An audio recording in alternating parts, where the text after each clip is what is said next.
අයිබෝවන් කියලා පිළිගන්නවා නවොත් හම්පත් නාලිකාවට.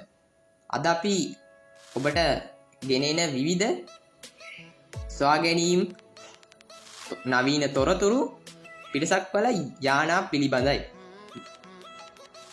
රටක් විනාශ කළ හැකි පිටසක්වල බලවත් යානා පෙළක් ගැන තමයි අද අපි කතා කරන්න යන්නේ. එක්තරා රටක එය පෙනී තිබෙනවා. ඒ පෙනී තිබෙන ඒ යානා පෙළ කැමරාවට හසු වූ ඒවා හඳුනා නොගත් එම යානා පෙළ ත්‍රාසජනක සංදර්ශනයේ ගුවන් නියමුවා මවිතයට පත් වෙලා තියෙනවා. ඒ මවිතයට පත් වූ ගුවන් හමුදා නියමුවා මේ පිළිබඳව තොරතුරු අපට පැහැදිලි කරලා දෙනවා. එමෙන්ම ඒ සම්බන්ධව පෙන්ටගනයේ විද්‍යාඥයන් සහ පිටසක්වල යානා පිළිබඳව සොයා යන විද්‍යාඥයන් තොරතුරු වලට අනුව පෙන්ටගනයේ විද්‍යාඥයන්ට අනුව කෝපයට පත් ගුවන් හමුදා නියමුවා හඳුනා නොගත් යානා පෙළ හා මුණට ගැටීම විශ්වයෙන් එහා ලෝකයා සම්බන්ධ නවතම තොරතුරයි. ආසන්නම තොරතුරු වන්නේ මෙම පෙරළිය සිදු චීනයේ දකුණු මුහුදු සීමාවට ඉහළ ආසේ නොවැම්බර් 4 වන දින වතු අද්භූත එළි නවයකින් බැස යන ඇසිල්ලක් සැඟව යන අයුරු දැක්වෙන ඇඳ තාසජනක වීඩියෝ පටයි.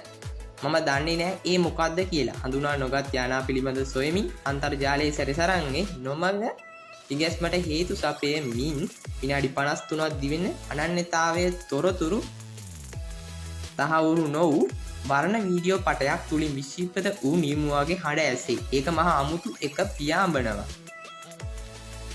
හමුදාව විසින් අනන්‍යතාවයේ හෙළි නොකරන නිර්භීත ගුවන් හමුදා නියමුවා එම අමුතු පියාසර වස්තුව ඇස ගැටුණු මුල් කාලයේම චීනයේ හොංකොං වලට අඩි 39000ක් ඉහළ අහසේ පියාසර කරමින් ඉඳ ඇත. පසුව ඔහු එම ඡායාරූප හඳුනා නොගත් යානා ලුහුබදින වෙබ් අඩවියකට මුදා හැර තිබුණි. එසේ තිබියදී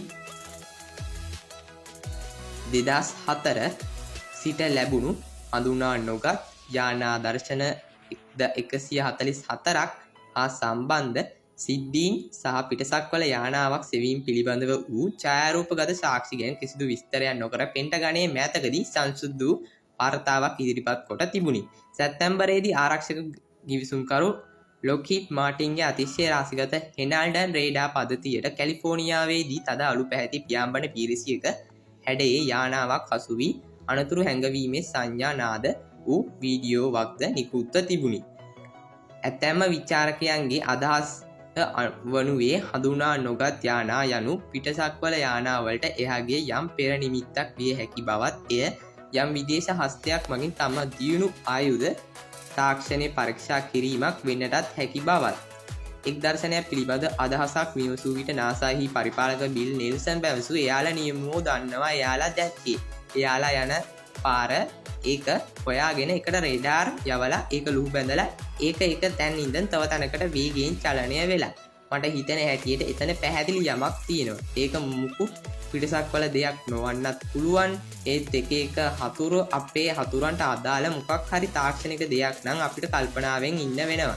නව හඳුනා නොගත් යානා සොයා ගැනීම පිළිබඳව අධ්‍යයනයට නොවැම්බර් මාසයේ පෙන්ටගනයේ පියාසර වස්තු සොයා ගැනීම හා සමූහකරණ කළමනාකරණ කණ්ඩායම AOIMSG නමින් ස්ථිර කාර්යාලයක් පිටුවා. IFOS and the White House, what did our president now and when did they now eat?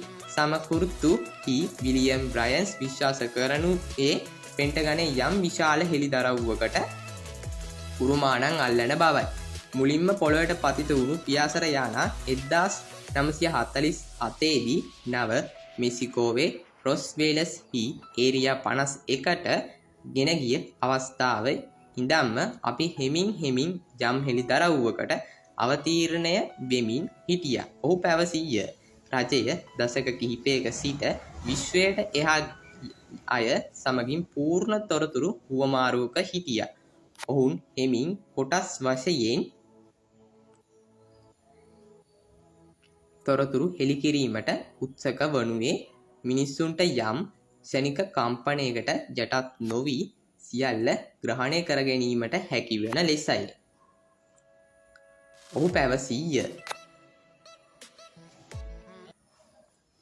මෙවැනි වැදගත් විවිධ සොයා ගැනීම් තොරතුරු නවීන තොරතුරු දැනගැනීමට අපගේ නවෝත් යහම්පත් YouTube නාලිකාව දැන්ම subscribe කරන්න. notification bell icon එක ඔබන්න අලුතෙන් වීඩියෝ එකක් දාපු ගමන් බලන්න.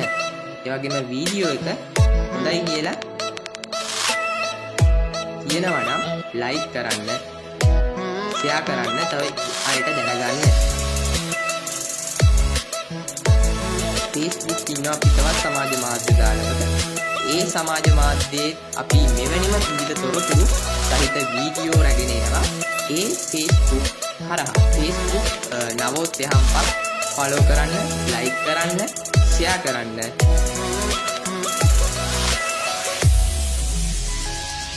තවත් අලුත් වීඩියෝ එකකින් හමු වෙමු.